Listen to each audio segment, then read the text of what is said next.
Hey guys, welcome back to my channel. In this video, I'll be sharing 5 lessons I wish I learned earlier in data science. Now, I'm a self-taught data scientist, so I didn't have a computer science degree, nor did I take any data science bootcamps. So I make a lot of mistakes throughout my entire data science journey, especially when I first started. So this is the video that I wish I had when I was starting out in data science. Now, if you are new to data science, after watching today's video, I hope you won't make the same mistake as I did. Before we jump into the video, make sure to like this video and subscribe to my channel if you want to learn more about data science and programming. So, let's get to it.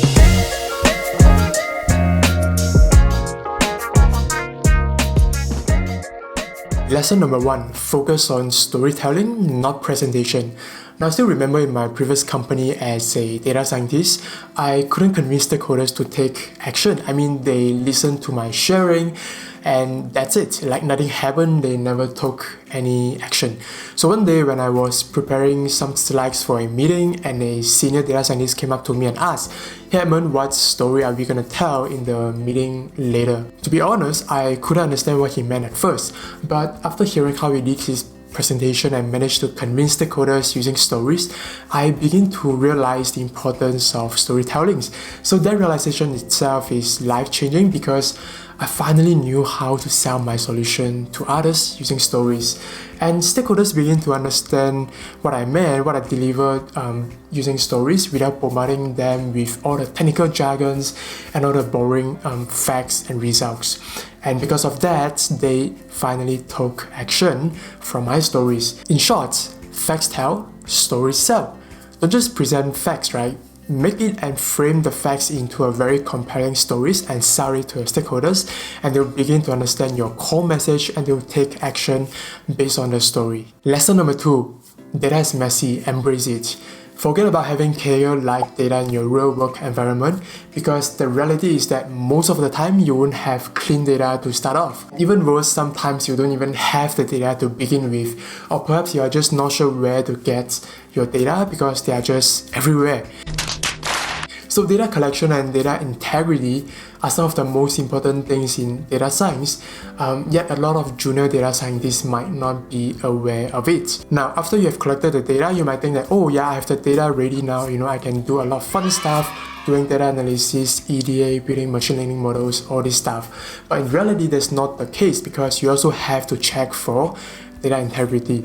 This is where you need to perform a thorough check on the data collected by you by asking very hard questions from your stakeholders to see if the data collected even makes any sense in business. Because without having the right and accurate data in the first place, all of our data cleaning, analysis, EDA, or even machine learning models building are just simply a luxury. So in short, once you have collected the data next time, make sure to check that the data is accurate and also is the right data for your analysis. Lesson number 3, soft skills are more important than technical skills. Now this may sound a little bit counterintuitive, but just hear me out. In my opinion, I still think that learning technical skills like programming and statistics should be the first priority when you are starting out in data science.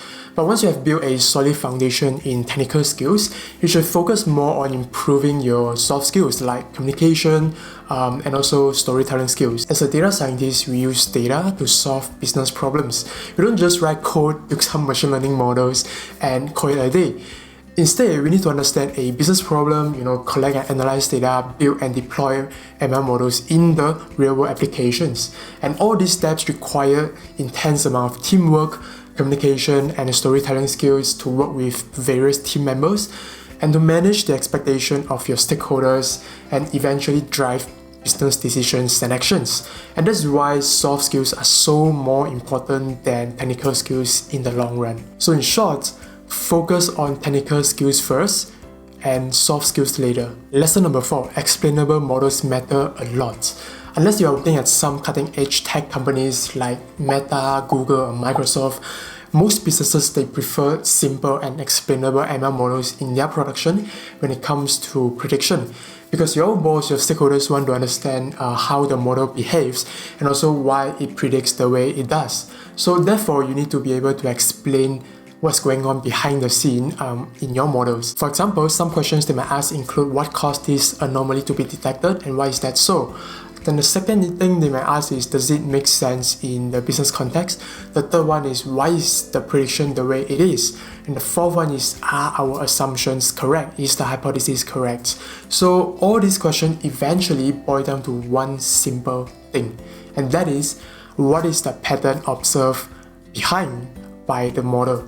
And being able to understand what's going on behind your models is extremely crucial to drive business decisions, because you need to use that to convince your stakeholders to take action by explaining to them what's going on behind your model. Big companies like banks and hospitals, they simply can't afford to deploy a black box model in the real world application and let it run in production without first understanding how it works and why it works the way it is, because the risk of failure is too high for them. For example, if a bank rejects you for a loan, if the bank couldn't explain why they rejected you for the loan, then they're in deep trouble, because this is the practice that they need to follow too, and in the industry. And that's the reason why simple models like decision trees and logistic regression are still widely used in most industries nowadays. Lesson number 5, always see the big picture.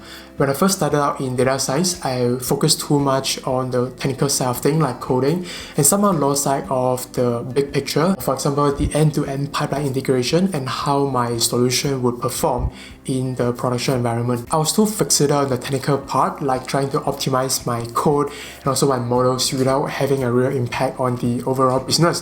For example, I might be spending a lot of my time to improve the model's accuracy by, let's say, 2%, but that 2% might not mean too much and give too meaningful ROI for the overall business. So I wasted a lot of time doing that, and because of that, nobody wanted to use my solution because it just didn't make sense for them back then. And so that was how I realized the importance of seeing the big picture as a data scientist. Always be clear of what you and your team aim to achieve in a data science project, and also understand how your role could be part of the big solution overall. And most importantly, you need to understand how different pieces together work together in the whole data science project to achieve the common goals, the end results. And that's what I mean by always seeing the big picture as a data scientist. Okay, that's all I have. Let me know in the comment below if any of these lessons resonate with you, and also let me know if you have any learnings in data science that you would like to share. Again, if you like this video, don't forget to like and subscribe to my channel. Thank you so much for watching, and I'll see you in the next video. Bye!